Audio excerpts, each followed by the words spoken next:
Si l'Allemagne a humilié le Brésil en demi-finale de la Coupe du Monde, quelle est la plus grande défaite qui est arrivée dans les autres phases du tournoi? Si tu crois que le 7-1 était fou, ce n'était rien comparé à celle qu'on va voir dans cette vidéo. Et la Coupe du Monde commence vraiment aux qualifications. C'est là que, aux qualifications de 2002, l'Australie a affronté les Samoa américaines et a marqué 16 buts en première mi-temps. Puis, en seconde période, ils en ont ajouté 15 de plus, terminant le match à 31-0. C'est complètement fou. Mais maintenant, passons à la Coupe du Monde elle-même. En commençant par la phase de groupe, la première journée. La première journée est cruciale pour les équipes. Elles doivent se prouver. Mais en 1982, El Salvador a eu le pire début possible. C'était contre la Hongrie et en seulement 3 minutes, ils ont encaissé le premier but. Puis deux autres sont venus, terminant la première mi-temps à 3-0. Mais personne n'imaginait à quel point cette raclée allait devenir énorme. En seconde période, la Hongrie a marqué le 4e, le 5e et le Salvador en a réduit 1. Mais s'ils pensaient que ça s'arrêterait là, la Hongrie a marqué le 6e et le 7e. Et quand il semblait que ça ne pouvait pas être pire, ce qui s'est passé ensuite a fait entrer ce match dans l'histoire.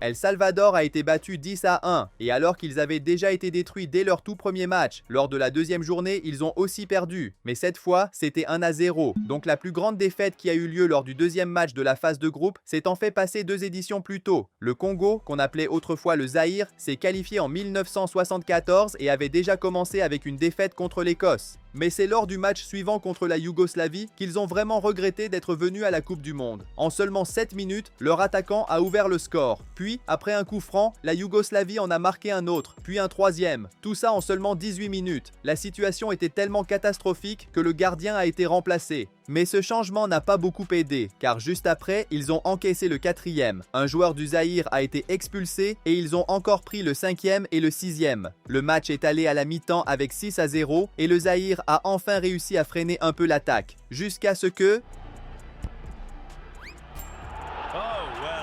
7-0. Mais avant même qu'ils puissent réagir, la Yougoslavie a marqué le 8e et quelques minutes plus tard, un autre, terminant à 9-0. Quelle folie! Mais avant de passer à la plus grande défaite en phase éliminatoire, allons à la 3e journée. Contexte: en 1998, l'Espagne s'est retrouvée dans une situation critique. Dans ses 2 premiers matchs, elle n'avait obtenu qu'un seul point dans la phase de groupe. Alors, lors de la 3e journée contre la Bulgarie, ils avaient besoin d'une énorme victoire pour avoir une chance. Et tout a commencé avec une faute bulgare dans la surface. Hierro s'est avancé et a ouvert le score. Mais l'Espagne avait besoin de bien plus que ça, alors ils ont continué d'attaquer jusqu'à ce que Luis Enrique l'envoie dans le coin du but. La mi-temps est arrivée avec 2-0, et en seconde période ils en ont marqué un autre, puis la Bulgarie en a réduit un. L'Espagne était en difficulté, ils avaient une différence inférieure au Paraguay. Jusqu'à ce moment-là, la plus grande défaite à CE Stade remontait à 4 ans plus tôt, quand la Russie avait écrasé le Cameroun 6-1 et quand l'Argentine avait été humiliée en 1958 par la Tchécoslovaquie avec le même score. Il ne semblait pas que l'Espagne puisse atteindre un tel résultat, mais à partir de la 80e minute, les Espagnols ont décidé de les achever. El balón para Morientes, Morientes hace el cuarto.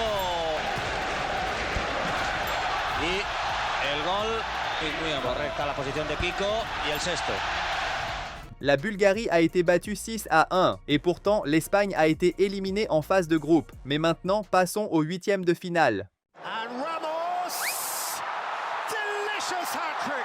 Lors de la Coupe du Monde 2022, au Qatar, le Portugal a affronté la Suisse en 8e de finale et a surpris tout le monde. L'entraîneur lui-même a commencé avec une surprise, mettre Cristiano Ronaldo sur le banc. À sa place, il a donné une chance à Gonçalo Ramos qui ne l'a pas gâché. Il a marqué en moins de 20 minutes. Puis Pep a marqué de la tête, ce qui a fait 2-0.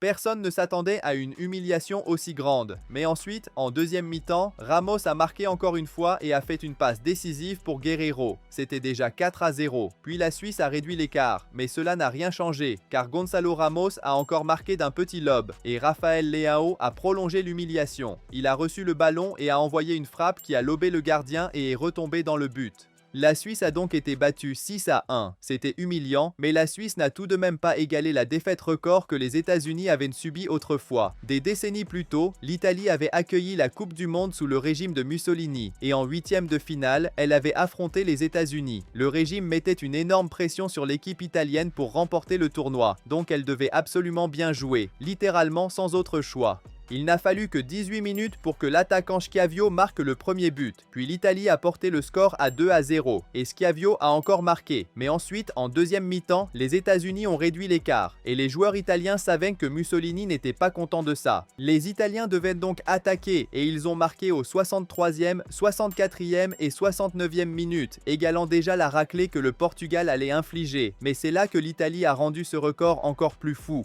À la 90e minute, Giuseppe Meazza a marqué un autre but, ce qui a porté le score à 7-1. Je n'aurais jamais imaginé voir ça dans le football moderne. Ah, maintenant, en quart de finale, l'Argentine a affronté l'Allemagne en 2010, et même avec Messi dans l'équipe, elle n'a pas pu éviter l'humiliation.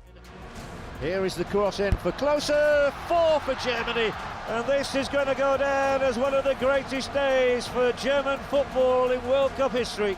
Avec un but de Müller, 2 de Klose et 1 de Friedrich, l'Argentine a perdu 4-0, ce qui en a fait la plus lourde défaite en quart de finale depuis 1958, quand la France avait écrasé l'Irlande du Nord. Oui, c'est Messi qui a subi l'une des plus grandes humiliations en quart de finale. Mais ce 4-0 n'est même pas proche du record établi plusieurs décennies plus tôt. En 1938, la Suède avait atteint les quarts de finale et s'était retrouvée face à Cuba. Donc c'était littéralement des professionnels contre des amateurs. Et en moins de 10 minutes, la Suède a marqué le premier but. Puis l'attaquant Wetterström a marqué aux 22e, 27e et 44e minutes, complétant un triplé en première mi-temps. Cuba jouait la Coupe du Monde seulement parce que tous les autres pays de la région avaient abandonné les qualifications, mais en huitième de finale, ils ont réussi à battre la Roumanie. Cependant, pour la Suède, 4-0 ne suffisait pas, alors ils ont encore marqué aux 90e, 81e, 84e et 89e minutes, terminant le match sur 8-0. Les gens pensaient que ces humiliations n'arrivaient que dans le passé, jusqu'à ce que 2014 arrive. Welcome to the World Cup semi-final of 2014. Brazil versus Germany. Jusqu'à ce moment-là, le Brésil n'avait encaissé que 4 buts dans le tournoi, et jouer à domicile faisait d'eux de légers favoris pour gagner. Alors le Brésil a commencé à bien jouer, avec le premier tir venant de Marcelo. Mais à la 11e minute, l'Allemagne a obtenu un corner. Celui qui marquait Müller était David Luiz. Regarde comment il le surveille. Mais quand le ballon a été centré, Müller a couru dans la surface, et David Luiz a été bloqué. Alors il n'a pas pu y arriver à temps et Müller a marqué l'ouverture du score. À ce moment-là, le Brésil espérait encore renverser le match, mais après ça, ils ont donné une masterclass de comment ne pas défendre. À la 23e minute, Fernandinho a raté le tacle, le ballon est tombé pour Kroos qui a passé à Müller, puis à Klose qui attire. Le gardien a arrêté la première tentative, mais pas la deuxième. Les Brésiliens étaient déjà choqués, mais la défense l'était encore plus. Tellement que, littéralement une minute plus tard, ils ont laissé Kroos complètement démarqué devant la surface. Alors, il a simplement tiré dans le filet. C'était déjà un désastre. Mais juste après ça, Fernandinho a perdu le ballon devant la surface, laissant 2 Allemands contre un Brésilien qui n'avait aucune chance et l'Allemagne a marqué le 4e. Tout le monde était sous le choc. L'Allemagne faisait ça en demi-finale contre le pays hôte, mais cela allait devenir bien pire. À la 28e minute, le défenseur allemand a porté le ballon vers l'avant et David Luiz est sorti de sa position pour essayer de le récupérer. Mais il a manqué le tacle et a laissé un énorme espace dans la défense. Alors ceci est arrivé.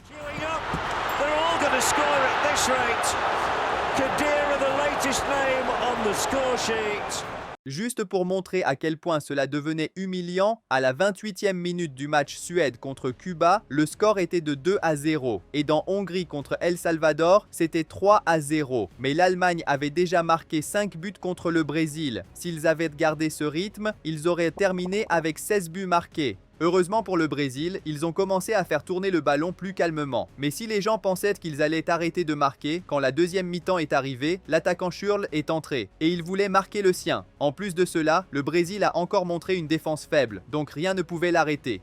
Back into Lahm. Square, 6-0 it is. Hardly anybody is celebrating. Le Brésil était tellement perdu que quelques instants plus tard, ils ont de nouveau laissé Schürrle sans marquage. Regardez où était le défenseur David Luiz. Alors,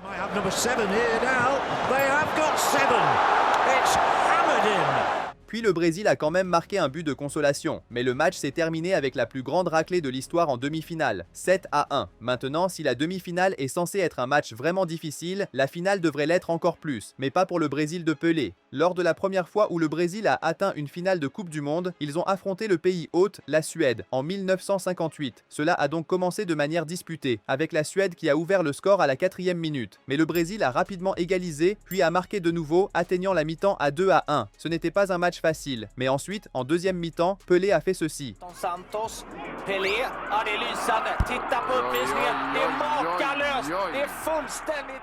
Un but magnifique qui a laissé la défense suédoise complètement perdue. Alors juste après, le Brésil a marqué un autre. La Suède en a réduit un et avant la fin du match, Pelé est réapparu pour marquer encore une fois. Le Brésil a réalisé la plus grande victoire de l'histoire en finale de Coupe du Monde, 5-2. Il y a eu d'autres victoires en finale avec 3 buts d'écart, mais inscrire 5 buts, seul le Brésil l'a fait.